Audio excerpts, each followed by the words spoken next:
이 시간 저희들이 민수기서 10장을 읽었습니다. 여러분, 민수기서 10장은요, 이제 처음으로 하나님께서 명령을 하고 시내산에서 이제 하나님의 언약궤가 이동을 하기 시작하는 첫 번째 장면이 이 민수기서 10장이 됩니다. 여러분, 우리가 이 구약을 성경을 볼 때는 이 역사적인 어떤 흐름을 머릿속에 기억하고 이 말씀을 읽으면 훨씬 더 쉽게 이해가 되고 은혜가 됩니다. 여러분, 하나님께서 모세와 아론을 통해서 애굽의 그런 노예살이를 하고 있던 그들을 인도에 낸 엑소더스 한 때가 BC 1446년입니다. 여러분, 그때는 잘 알다시피 모세의 나이가 80세였죠. 그리고 이제 이스라엘 백성이 광야에서 40년간 머물게 되죠. 그리고 모세가 죽고 120살에 모세가 죽습니다. 그리고 이제 가나안 땅으로 들어가는데 가데스 바네아라는 곳에서 이제 가나안 땅으로 들어갈 때는 모세의 후계자였던 여호수아가 이제 장군이 되어서 들어가게 되죠. 이 여호수아 장군은 원래 모세와 함께했던 모세의 몸종이었죠. 뿐만 아니라 유다 지파의 수장이었습니다. 그리고 우리가 잘 알다시피 열두 정탐꾼을 보냈을 때에 갈렙과 더불어 여호수아 이 두 장군만이 긍정적으로 하나님께서 하실 수 있다라고 그렇게 외쳤던 이들이죠.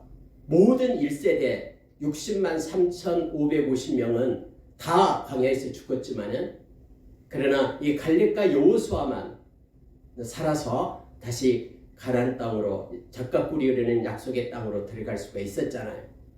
그러니까 그때가 바로 BC 1406년이 됩니다.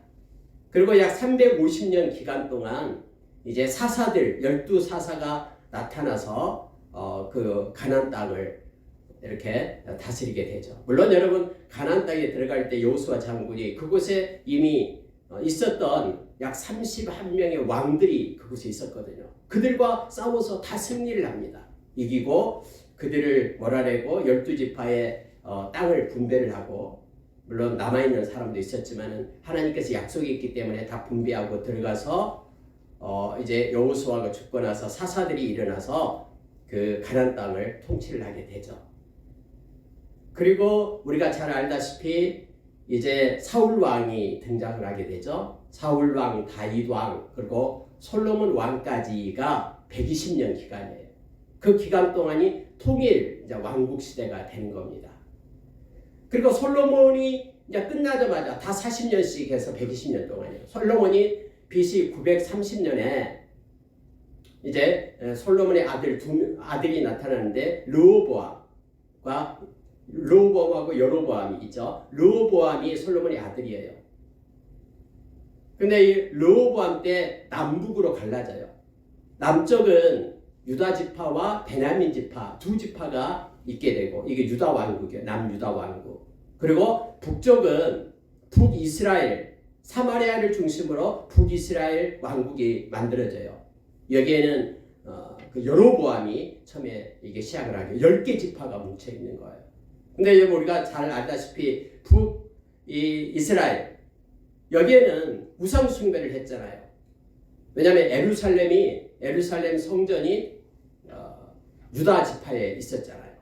그러니까 이 북이스라엘에서 해마다 되면 절기가 되면은 하나님 절에 올라와서 하나님께 예배를 드려야 되는데 막 많은 사람들이 북이스라엘에서 남쪽으로 유다 땅으로 내려오거든요. 그래서 여로보암이 가만히 보면은 이러다 큰일 나겠다 생각해서 베델과 단에다가 금송아지를 만들어 놓고 이것이 하나님이다 이렇게 교육을 시켜요. 그들이 또 그대로 따라해요. 이것이 우리를 인도해낸 하나님이다. 왜냐하면 그들은 이미 이 아피스라는 신이거든요. 이 이집트에서 이미 섬겼던 그런 우상과 동일해요. 또 광야 시대에 금송아지로 우상을 만들었던 그들이었으니까 너무나 익숙한 거예요. 그냥 하나님의 형상이 금송아지다라고 생각한 거예요. 그래서 그렇게 섬기게 되죠. 그래서 북이스라엘은요, 착한 왕, 선한 왕, 하나님 보시기에 하나님의 말씀을 준행했던 왕이 한 명도 없어요. 그래서 여러분 북이스라엘이 먼저 멸망을 당합니다. 930년에 시작했던 북이스라엘이 BC 722년 호세아 왕 9년에 아수르에 의해서 멸망을 당하게 되죠. 그래서 디아스포라로 곳곳에 흩어지게 돼요. 그런데 남유다는 그때 히스기야 왕 때 하나님 앞에 엎드리고 또 다윗의 계보를 이어서 하나님을 섬기는 왕국으로 남유다가 존속을 합니다. 그런데 역시 남유다도 역시 BC 586년 시드기야 왕 11년째에 바벨론에 의해서 멸망을 당하게 됩니다. 그리고 그 에레미야가 예언했던 70년 후에 다시 하나님께서 그들을 불러서 회개하는 자를, 남은 자를 불러서 하나님께서 세우겠다라고 약속하신 대로 남는 자가 돌아와요. 1차, 2차, 3차에 돌아옵니다. 1차에 돌아올 때 그때가 BC 538년 스룹바벨 그다음에 예수와에 의해서 돌아와서 스룹바벨 성전을 건축해요. 22년에 걸려서 건축을 합니다. 중간에 막 쉬기도 하고 방해꾼들이 있어가지고. 그리고 여러분 이제 세월이 흘러가지고 BC 430년이 되는 것이 바로 말라기예요. 그리고 BC 430년부터 예수님이 오실 때까지 성경의 역사가 없어요. 그래서 이것을 암흑기다라고 얘기합니다. 그리고 이제 BC와 AD를 가르치면서 예수님께서 이 땅에 하늘의 보좌를 버리시고 오시는 것이죠. 이렇게 해서 구약이 연결되어서 나타납니다. 그러니까 모세가 애굽 땅에서 430년간 종살이하고 있던 그들을 끌어낼 때부터 바벨론에 의해서 멸망을 당할 때까지 그 기간이 많은 것 같지만은 830년밖에 안 됩니다. 830년 그 기간이에요. 그러한 흐름 속에 오늘 여러분 읽은 우리의 그 말씀은 뭐냐면은 이제 이스라엘 백성을 애굽 종살이에서 이렇게 모세에 의해서 이끌어내잖아요. 그리고 3개월 후에 시내산으로 가요. 시내산에서 하나님이 그곳에 임재를 하십니다. 왜냐하면 하나님께서 모세를 부를 때 호렙산이라고 그랬죠. 이 호렙산이 바로 시내산이에요. 호렙산에서 뭐라고 모세에게 약속했냐면은 너는 내가 너를 보내서 이스라엘 백성을 이끌어내어 이곳으로 오게 될 것이다 라는 거예요. 이곳에서 나는 너희의 하나님이 되고 너희는 내 백성이 되리라 라고 약속을 했거든요. 그래서 여러분 이 모세가 이제 이스라엘 백성을 이끌고 이 시내산 호렙산으로 온 거예요. 3개월 만에. 그곳에 하나님께서 천군 천사 호령 나팔 소리와 함께 그곳에 임재를 하십니다. 하나님 그 시내산에 직접 내려오셔요. 그래 막 지진이 일어나고 구름이 일어나고 불꽃이 튀면서 나팔 소리가 들리면서 그곳에 임재를 해요. 그리고 모세가 이제는 70명의 그러한 그 장로들을 이끌고 또 아론과 그리고 여호수아를 데리고 중간쯤 올라가요. 그리고 그들을 거기서 하나님과 함께 만남의 장소가 있죠. 만남의 일이 있습니다. 그리고 나서 또 모세가 다시 산 꼭대기로 올라가서 하나님과 40일 동안 있으면서 율법을 받아요. 또 성막을 어떻게 지을 것인가 모양까지도 다 설계도까지도 다 받아요. 내려와서요. 물론 내려오니까 사람들이 막 금송아지 만들어놨고 그거 가지고 뭐 춤을 추며 야단 났잖아요. 모세가 어떻게 됐는지 모르니까 우리를 이끌 신을 만들자. 그래서 여러분 그 10개명 돌판을 갖다 던져버리잖아요. 그리고 다시 하나님께서는 돌판을 만들어 와라 해서 또 올라가요. 40일간 또 금식하면서 그곳에서 하나님과 함께하면서 율법을 받아 내려오잖아요. 그리고 나서 6개월 동안 하나님께서 가르쳐준 대로 이 성막을 만들어요. 부살렐과 오홀리압 중심으로 또 마음이 성령의 감동을 받은 하나님의 백성들이 와서 이 성막을 만들게 되죠. 6개월 동안. 그리고 성막을 봉헌식을 합니다.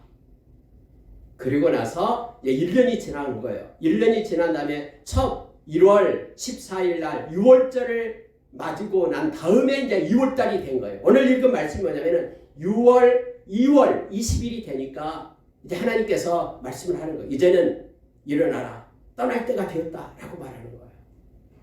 그러면서 오늘 이제 이 10장을 처음에 이제 떠날 때는 어떻게 떠나고 12개 지파가 있는데 4개 지파 동서남북 거기에 진영을 이루고 떠날 때는 어떻게 떠나라 라는 것까지 구체적으로 하나님께서는 말씀하시고 지금까지는 말로만 했는데 이제는 실제적으로 움직이는 장면이 바로 민수기서 10장에서 나오고 있는 것입니다. 하나님께서는 오늘 이 말씀 가운데 우리가 세 가지 것을 우리에게 말씀해 주시고요. 이걸 잘 간직하고 우리가 살아가기를 원합니다. 첫째는 나팔이에요.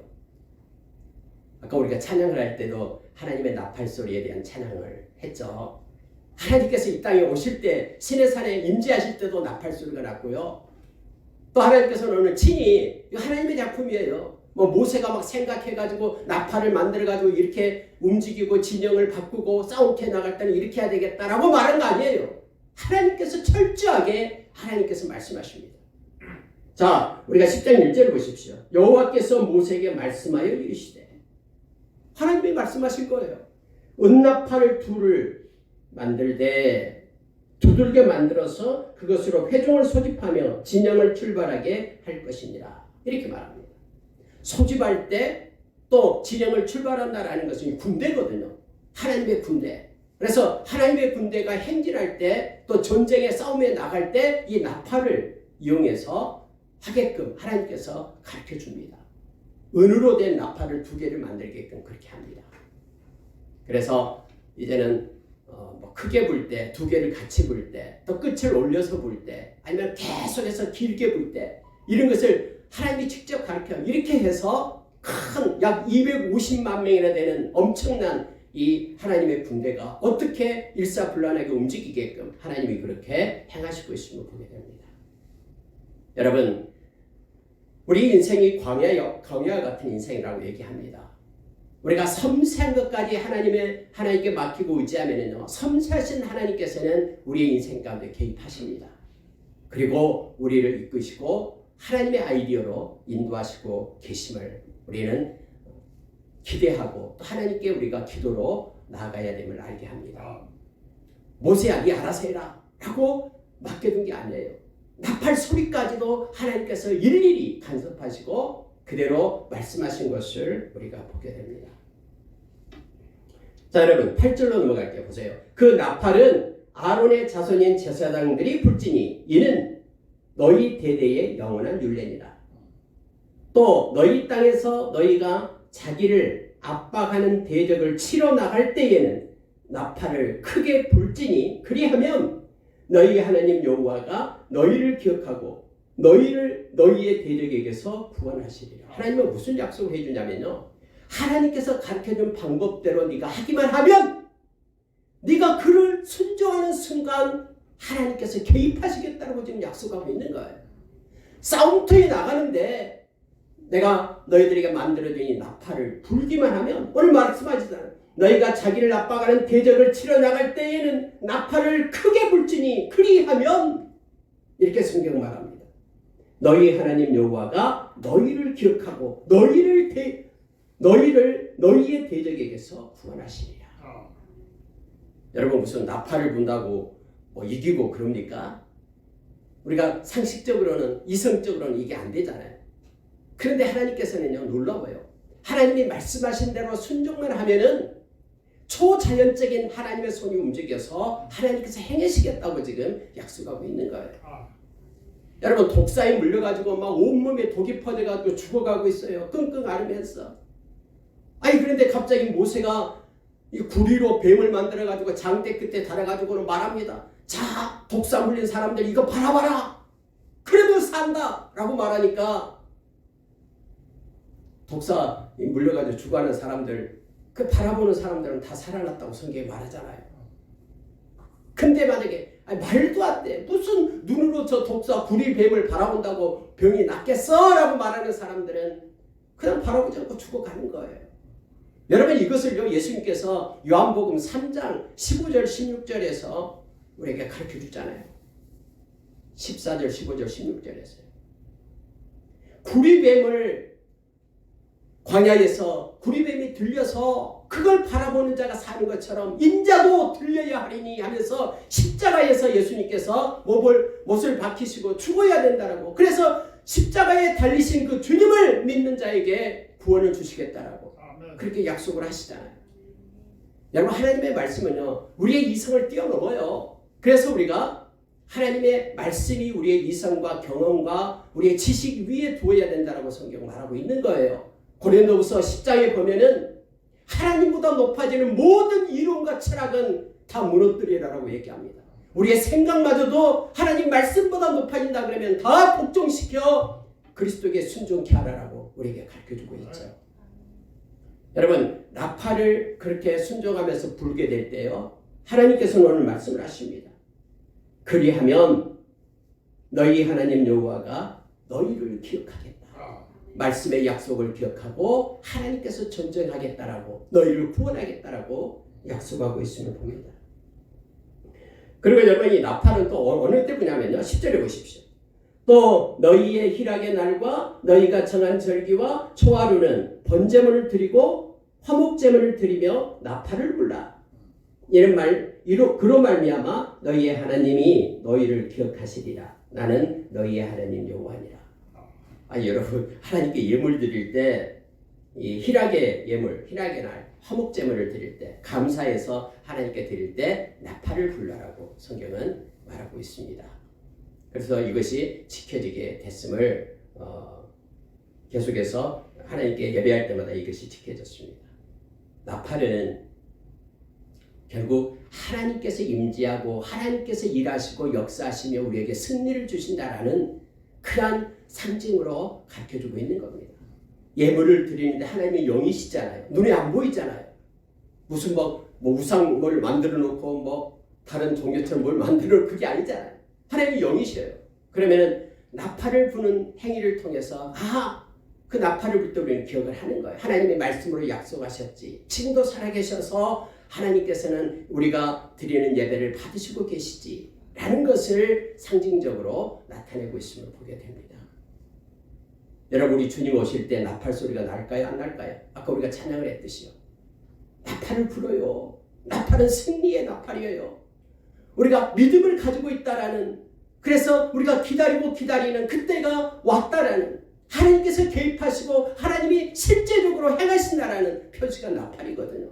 우리가 여러분 데살로니가 전서 4장 16절에 보면은요, 우리 주님이 오실 때를 바울 사도는 말하고 있습니다. 그때요, 천군 천사의 호령 소리와 함께 나팔이 울려요. 주님이 오신다라는 기쁨의 소식에 승리의 나팔 소리가 들리게 됩니다. 그래서 이 데살로니가 전서 4장은요, 데살로니가에 있는 교인들에게 이처럼 우리 주님이 승리자로 오셔서 우리를 영접하시고 의의 멸류관을 우리에게 주실 것이다라는 약속을 하면서 힘들고 어렵고 지칠 때라도 믿음 잃어버리지 말고 끝까지 붙잡을 것을 그들에게 권면하고 있는 내용이에요. 여러분, 우리가 믿음, 소망, 사랑을 가지고 있다고 말하잖아요. 근데 믿음, 소망, 사랑은 그냥 있는 게 아니에요. 인내라는 그릇 속에 담겨져 있는 거예요. 우리가 주님을 사랑한다 그러면은 인내함으로 기다려야 돼요. 우리가 믿음이 있다 그러면은, 말씀을 믿는다 그러면은 지금 현실이 척박하고 힘들어도 말씀 붙잡고 인내하면서 기다려야 돼요. 우리가 정말로 하나님의 나라에 소망이 있다 그러면은 이 땅에 마음 뺏기지 않고요, 이 땅에서 좀 억울한 일을 당한다고 해도 우리 주님 기억하면서, 공의의 하나님 기억하면서 인내해야 돼요. 그래서 믿음, 소망, 사랑이라는 것은 언제나 인내의 그릇 속에 들어있는 거예요. 그것이 우리에게 오는 거예요. 인내의 산을 넘어야지만이 우리에게 주어지는 것입니다. 나팔 소리를 듣기 원하는 이들, 주님 만날 때 기뻐하는 이들, 그들은 오래 참음으로, 인내함으로, 믿음으로 말씀 붙잡고 서야 됨을 우리에게 말해주고 있습니다. 성경은 이것을 잠깐 고난이라고 얘기하고, 이것은 오히려 우리를 더 강하게 하고 온전하게 하고 우리의 믿음을 성숙하게 한다라고 성경 우리에게 말해줍니다. 이 나팔 소리는요, 인내하는 자에게는 너무나 기쁜 소식이에요. 기쁜 소리예요. 그러나 인내하지 못하고 하나님을 떠나고 믿음에서 떠난 이들에게는요, 이것은 심판의 소리가 되거든요. 그래서 성경에는 주님이 나팔 소리와 함께 올 때에 믿지 않는 자들은 부들부들 떨기 시작한다고 합니다. 그 두려움과 고통 속에 있는 거예요. 바위야 나를 덮쳐라, 산아 나를 덮쳐라. 이 거짓된 것이 진리 앞에서 서지 못하기 때문에 떨고 떠는 거예요. 그러나 예수의 보혈로 죄사함을 받고 주님이 오실 것을 소망하고 있는 이들은 주님의 나팔소리가 기쁨의 소리예요. 그래서 주님의 나팔소리, 호령 나팔소리와 함께 눈을 들어서 그렇게 소리 내면서 오실 때 눈을 들어 주님을 바라보는 자들은, 믿음을 가진 자만이 주님을 바라볼 수 있음을 성경 말합니다. 여러분, 하나님께서는 이 나팔을 가지고 그들이 일상생활을 할 때에 이 나팔을 들으면서 이스라엘 백성들이 때로는 멈추기도 하고 때로는 동쪽 진이 움직이고 때로는 서쪽 진이 움직이면서 질서대로 그렇게 행했음을 성경은 우리에게 가르쳐줍니다. 성령님께서는 우리의 양심을 통해서 또 우리의 마음을 통해서 기도할 때마다 우리에게 나팔소리, 경고음을 주기도 하고 또 우리로 하여금 기쁨을 가지고 살게끔 또 주님의 평강을 우리에게 신호로 보내줍니다. 늘 하나님께서 주신 그러한 마음을 가지고 우리가 살아가기를 원합니다. 이게 깨어있는 거예요. 깨어있는 자는 그 소리를 듣고 살아감을 알게 합니다. 고린도전서 2장 16절에서 바울사도는 그렇게 말합니다. 누가 주의 마음을 알아 가르치겠느냐? 그러나 우리는 그리스도의 마음을 가졌다라고 말합니다. 마음에서 울리는 주님이 가르쳐주는 성령의 이 소리를 우리가 듣고 남은 생을 살아가기를 원합니다. 여러분, 두 번째는요. 자, 11절 보십시오. 둘째의 둘째 달 스무 날에 구름이 증거의 성막에 떠오르매 이렇게 되어 있습니다. 처음이에요. 하나님께서 미리 우리가 구자에 보면 약속을 하셨잖아요. 이 성막 위에 구름 기둥이 있어요. 근데 이 구름 기둥은 이스라엘 백성이 온 시선이 이 구름 기둥에 있는 거예요. 매일매일 살면서 이것을 봐야 돼요. 왜냐하면 구름 기둥이 쫙 떠오르면은 그들이 살고 있는 이 장막을 거둬야 되거든요. 이동을 해야 되기 때문에. 구름 기둥이 막 이제 움직이기 시작하면은요, 이스라엘 백성이 이동을 합니다. 그리고 구름 기둥이 딱 멈춰 있어요. 딱 머물러요. 그러면 이제 이렇게 정해진 자리가 있지요.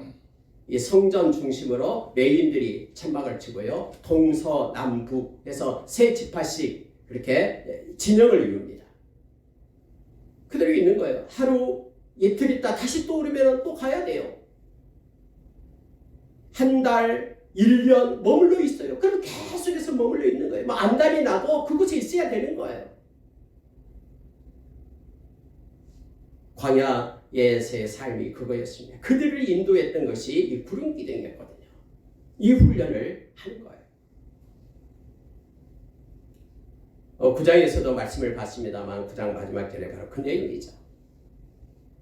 우리가 이 세상 살아갈 동안에도 우리는 주님과 함께하는 거예요. 이 구름 기둥은요, 성령의 인도하심을 말합니다.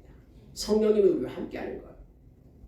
그래서 여러분, 예수님께서 마태복음 11장 28절에서 수고하고 무거운 짐진 자들아 다 내게로 오라라고 얘기했잖아요.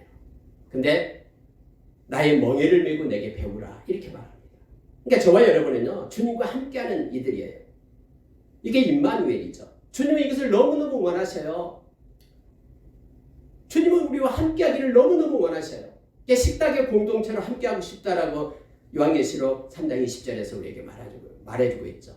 여러분, 데살로니가전서 5장 10절도 동일해요. 예수님께서 십자가에서 죽으신 이유가 우리와 함께하기 위해서 죽으셨다고 말합니다. 이 세상에 있을 때도 우리와 함께하기 원하고요. 우리가 이 세상 떠날 때에도 주님은 영원히 우리와 함께하기를 원하셔요. 그래서 주님은 우리에게 내 멍에를 함께 매자라는 거예요. 주님과 함께 멍에를 메고 가는 거예요. 그러면 여러분 보십시오. 주님이 딱 멈췄으면 우리도 멈춰서야죠. 아, 주님 왜 그래요? 하면서 주님을 끌고 갈 수 없잖아요. 우리는 힘도 없어요. 끌고 못 가요. 그럼 주님이 이제 가면은 우리도 따라가야 되죠. 멍에를 같이 맸으니까. 근데 주님이 가는데 우리는 가기 싫다고 버텼으면 안 되잖아요. 주님이 이쪽으로 가는데 아니요, 주님 그쪽 아니고 이쪽으로 가야 돼요 하면서 우리는 이쪽으로 나갈 수가 없잖아요. 만약에 나가게 된다 그러면 우리는 주님의 멍에를 벗고 나가야 되잖아요. 아모스서 3장 3절에 있는 것처럼 목적이 다르는데 두 사람이 어떻게 동행하겠느냐라고 말하고 있잖아요. 그래서 여러분요, 이스라엘 백성들은 철저하게 광야에서 뭘 훈련받냐면은 구름 기둥이 올라서 떠나면은 움직이는 거고요. 머물러 있으면은 한 달이든 1년이든 그곳에 머물러 있는 거예요. 이 훈련을 받는 거예요. 주님과 동행하는 훈련. 네, 여러분, 우리 인생을 만드신 분이 우리 주님이시잖아요. 우리 인생의 크기를 정하시고 여러 가지 크고 작은 일들을 놓으신 분이 그분이잖아요. 우리가 우리 인생을 알 수 있습니까? 모르잖아요. 그런데 우리 인생을 만드신 분이 우리 주님이기 때문에 우리 주님이 잘 알고 있잖아요. 뭐가 우리에게 행복인지, 뭐가 기쁨인지, 뭐가 가장 의미 있고 뭐가 생명인지를 우리 주님은 알고 계시잖아요. 그래서 주님은 우리와 동행하자라고 말하는 거예요. 우리를 위해서. 행복한 인생, 아름다운 인생, 정말로 평강이 있고 희락이 있는 하나님의 나라, 성령 안에 있는 그것을 우리에게 주고자 주님은 나와 함께 하자라고 말하고 있습니다. 여러분, 지금 11절 이하에 이제 처음으로 이제 그들이 훈련받기 시작합니다. 구름이 증거의 성막에 떠오릅니다. 그랬더니 이제 이스라엘 백성이 그걸 보고 있다가 이스라엘 자손이 시내 광야에서 출발하여 자기 길을 가더니 바란 광야의 구름이 머무니라. 이렇게 되어 있습니다. 3일 길을 가는 거예요. 처음으로 이제. 네, 여러분, 이것도 순서대로 가잖아요. 가장 먼저 유다 지파가 먼저 가죠. 그리고 나서 그 사이에 그 레위 지파 중에서 레위 자손이 3명이 있다고 그랬잖아요. 게르손, 고핫, 그 다음에 무라리, 이 세 자손이 있어요. 그런데 첫째 게르손 그런 자손하고 무라리 자손은, 게르손 자손은 이 성막을 이렇게 가지고 날려야 되죠. 울타리에 있는 그 막을 가지고 날려야 됩니다.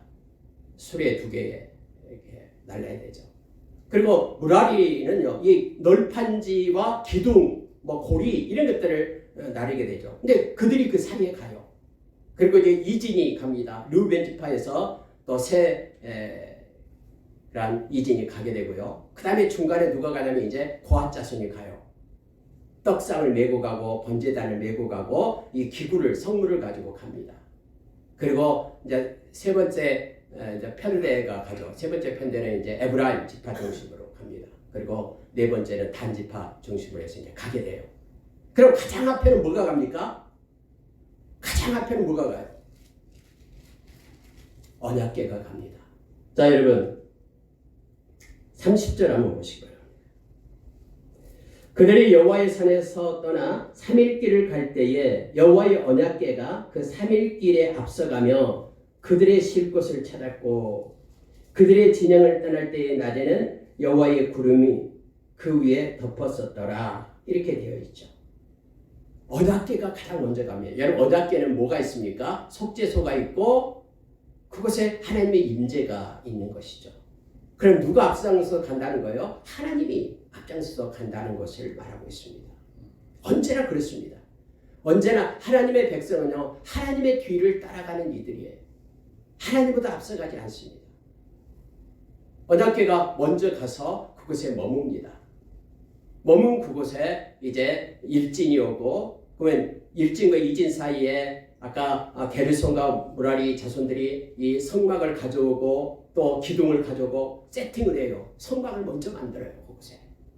물론 일진이 가서 그 유다 지파들이 이제 포위를 하고 이제 경계를 서겠죠. 그리고 성막을 먼저 만들면, 그리고 이제 두 번째 이제 르우벤 지파를 비롯해서 세계 지파 이진이 도착하고 중간에 이제 고핫 자손들이 이 기구들을 메고 하면서 곧장 기구들이 성막 안으로 들어가서 안에다가 안치를 하는 거예요. 그리고 나머지 이제 두 개의 그런 편대가 와서 진영을 이루게 됩니다. 여러분, 그러다가 만약에 하루 만에 다시 또 구름 기둥이 쏙 올라오면요, 다시 또 챙겨가지고 또 가는 거예요. 그러니까 자기와는 상관없이 하나님의 뜻에 의해서, 목적에 의해서 이스라엘 백성들이 광야를 생활을 했다라는 것을 알게 됩니다. 그런데 가장 앞서가는 것은 하나님이셔요. 언약궤가 앞서가서 그 처할 장소를 찾게 됩니다. 여러분 이것을 묵상하고 있으면은 우리가 요한복음 10장을 깨닫게 됩니다. 요한복음 10장에서 3절 4절에서 예수님께서 우리의 선한 목자가 되신다고 말하죠. 네, 여러분 선한 목자 되신 예수님께서는요 양을 한 마리 한 마리 이름을 불러서 낸다라고 말합니다.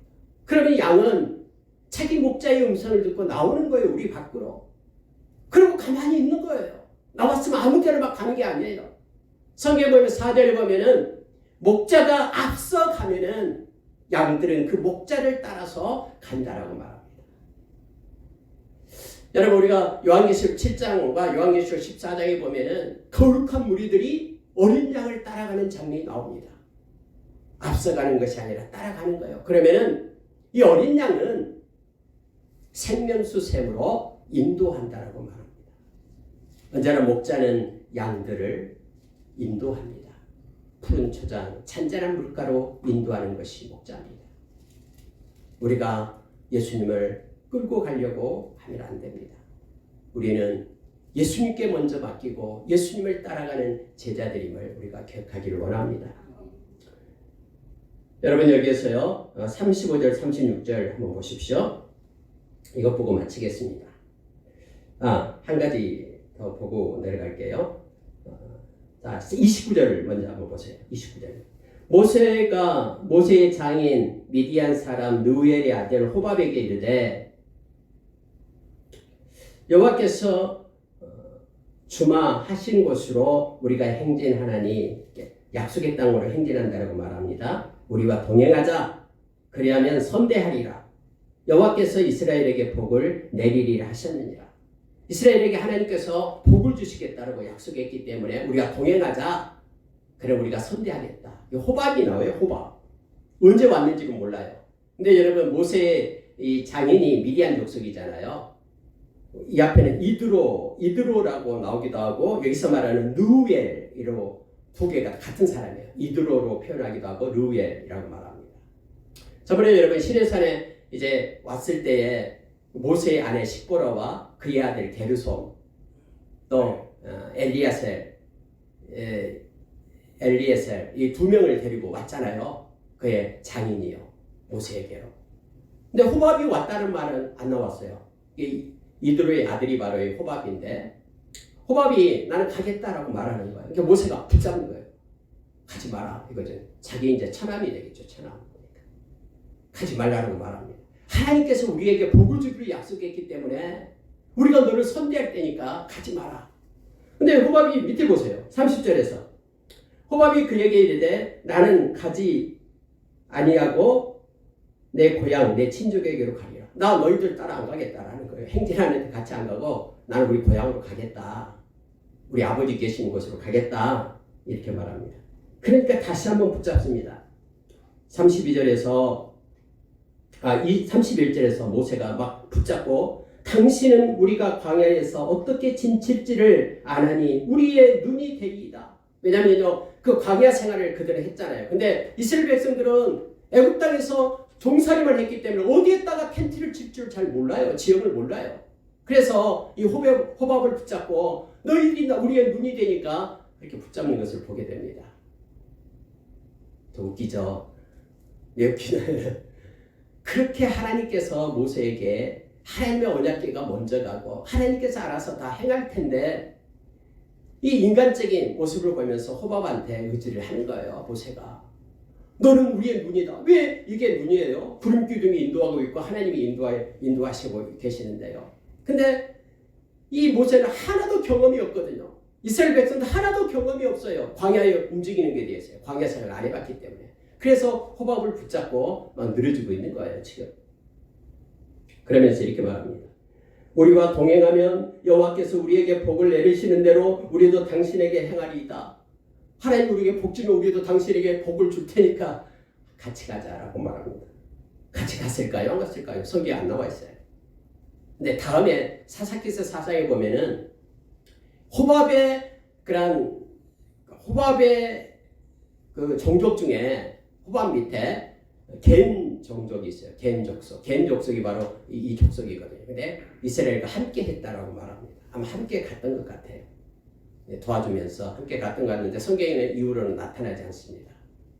그러나 여러분, 하나님께서는 때로는요, 우리의 삶을 살 때에 하나님이 인도하고 이끄시지만은 이 사람을 통해서 하나님께서는 일하시고 역사하심을 우리는 기억을 해야 됩니다.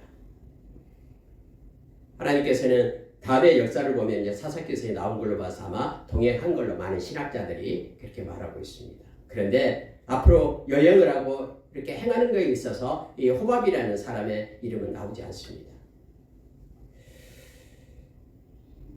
자, 여러분 35절 36절 보고 마치게 보세요. 괴가 떠날 때에는 모세가 말하되 여호와여 일어나사 주의 대적들을 흩으시고 주를 미워하는 자가 주 앞에서 도망하게 하소서 하였고, 마치 여러분 하나님은 눈에 보이지 않지만은 살아계시잖아요. 함께 하잖아요. 그래서 마치 사람이 있는 것처럼 모세가 그렇게 말했다라고 말합니다. 하나님 이제 떠납시다. 그러면서 말하는 거예요.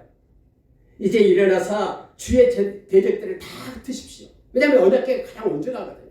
그러면서 그들에게 두려움을 줘서 왕벌을 줘가지고 그들이 두려움에 따라서 다 떠나가게 하고 막 헤아리고 매복하고 있는 이들이 놀래가지고 다 떠나가게 하십시오. 이렇게 말하는 거예요. 그리고 주를 미워하는 자가 주 앞에서 다 도망가게 하소서. 모세가 그렇게 이렇게 출발하기 시작할 때 이런 말을 합니다. 마치 살아계셔서 함께하는 것처럼. 이미 모세는 여러분 하나님께서 이렇게 말했잖아요. 모세는 나와 함께 대면하여 본자다. 마치 친구처럼 얼굴을 맞대고 본자다라고 말하잖아요. 그래서 여러분 이렇게 출발할 때 모세는 하나님께 이 말씀을 하면서 사람이 옆에 있는 것처럼 친구처럼 그렇게 말했음을 보게 됩니다. 우리가 아침에 출근할 때 또는 시작할 때 아침 일어나자마자 하나님께 말씀하셔요. 기도로 말씀하시기 바랍니다. 오늘 하루 함께 동행하면서 내가 누구누구를 만납니다. 이런 어려운 일이 있습니다. 그런데 하나님 함께 해주시고 하나님 힘주십시오. 하나님을 미워하고 대적하는 이들 다 떠나가게 하여 주십시오. 악한 자 손 못 대도록 하나님 간섭해 주십시오. 이런 기도로 우리가 시작을 했으면 좋겠습니다. 또 여러분 마칠 때 또 모세는 이렇게 말합니다. 괴가 쉴 때에는 36절입니다. 말하되 여호와여 이스라엘 종족들에게로 돌아오소서 했더라. 아니 하나님이 이미 약속했잖아요. 이 진영에 내가 이렇게 두루 다니겠다라고. 그래서 부정된 거 이 진영 안에 있으면 안 되고 진영 바깥으로 나가야 된다고 하나님 말씀했잖아요. 이것을 여러분 구체적으로 하나님 앞에 그렇게 모세처럼 우리도 이렇게 말하기를 원합니다. 하루가 끝날 때 하나님 감사합니다. 오늘 또 함께해 주셔서 감사합니다. 그리고 하나님 이곳에 나와 함께해 주십시오. 주님 여기서는 이스라엘 백성에게로 돌아오십시오. 하나님께 약속했음에도 불구하고 모세가 이렇게 기도하고 있는 것을 보게 됩니다. 말씀 마치겠습니다. 여러분 오늘 10장은 이제 하나님께서 모세에게 명령했던 것을 실제 삶 가운데 일어나게끔 삶으로 그 말씀을 이렇게 순종하게끔 하는 내용이죠. 처음 이제 구름기둥이 올라서 이동을 하고요. 처음으로 나팔 소리가 들리고요. 그리고 이스라엘 백성들이 옮겨가고요. 다시 그곳에 또 진영을 이루고요. 이런 내용이 이제 10장에 기록이 되고 있습니다. 말씀을 마치겠습니다. 하나님의 말씀은 우리의 머릿속에만 들어있는 사변적인 지식이 아닙니다. 하나님의 말씀은 우리의 머리뿐만 아니라 가슴 속에 뜨거움으로 있고요. 우리의 손과 발에서 해석되는 살아있는 말씀입니다. 하나님의 말씀은 실제입니다. 그래서 오히려 눈에 나타나는 것들이 실제 있는 것 같지만 그게 아니에요. 하나님의 말씀이 실제고 나머지 나타나는 그런 상황들은 그냥 결과물일 뿐입니다. 그래서 히브리서 11장 3절에서 보이는 것이 나타나는 것으로 된 것이 아니다. 보이는 것은 다 하나님의 말씀으로 된 것이다 라고 우리에게 가르쳐 줍니다. 믿음은 보이지 않지만 그게 실제입니다. 그래서 우리가 주님 만날 때에 베드로전서 1장 7절의 말씀처럼 우리가 이 땅에서 믿음으로 산 것에 대해서 우리 주님은 우리를 칭찬하고 우리에게 영광을 주고 또 우리를 종지케 한다라고 성경은 약속해 줍니다. 보이지 않지만 그게 실제입니다. 이 세상의 삶은 다 그림자의 삶이고 영원한 하나님의 나라의 삶이 우리 가운데 있다라는 것을 우리가 기억하면서